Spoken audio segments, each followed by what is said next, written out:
Welcome back to our channel. Today we will be discussing the Supreme Court case of Marbury v. Madison. On March 4, 1801, Thomas Jefferson took office after defeating President John Adams in one of the most famous elections in American history. Little did Jefferson know, President Adams managed to appoint over 40 judges before leaving office, packing the courts with members of the Federalist Party. These judges were given the fitting title of midnight judges, as it was alleged that Adams stayed up until midnight his last night in office in order to finish the paperwork necessary to appoint these individuals. This situation brought up a few questions. Did Marbury and the other appointees have a right to their commissions? If they did have a right that had been violated, did federal law provide a remedy? And was an order from the U.S. Supreme Court even the right remedy to solve the problem? In this case, William Marbury sued James Madison, who was the Secretary of State at the time, for failing to deliver his commission as a Justice of the Peace in the District of Columbia. Marbury argued that the Supreme Court had the power to order Madison to deliver the commission. But Madison was like, no way, Jose. I'm not delivering that commission. And by the way, your mom is so fat she uses Google Earth to take a selfie.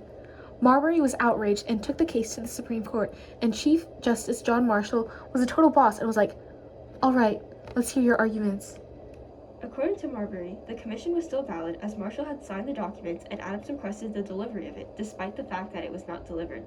According to the Judiciary Act of 1789, the Supreme Court was allowed to deliver the commissions.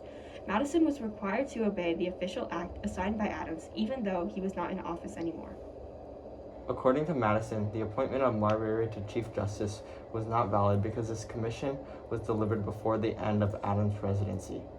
This was a political issue, not judicial, as the Democratic Republicans didn't want Federalists to hold the justice positions, so it is argued that the Supreme Court should not decide the debate.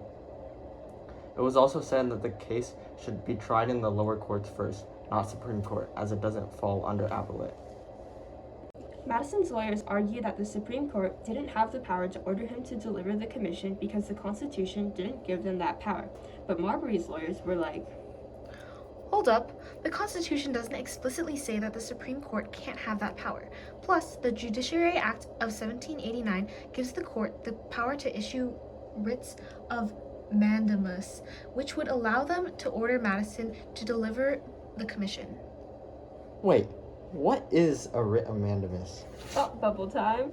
A writ of mandamus is an order from a higher court commanding a lower court to do something. For example, if a dad tells his son to take out the trash, this would be a writ of mandamus because someone of higher authority is telling an inferior person to take out the trash. After hearing the arguments, Chief Justice Marshall delivered the opinion of the court, and it was epic. He basically said that Marbury was entitled to the commission, but that the Supreme Court didn't have the power to order Madison to deliver it. Why? Because the section of the Judiciary Act of 1789 that gave the court this power was unconstitutional. Ultimately, this decision established the principle of judicial review, which gives the Supreme Court the power to determine the constitutionality of laws. This has been a crucial power of the court ever since, and has shaped the development of the United States.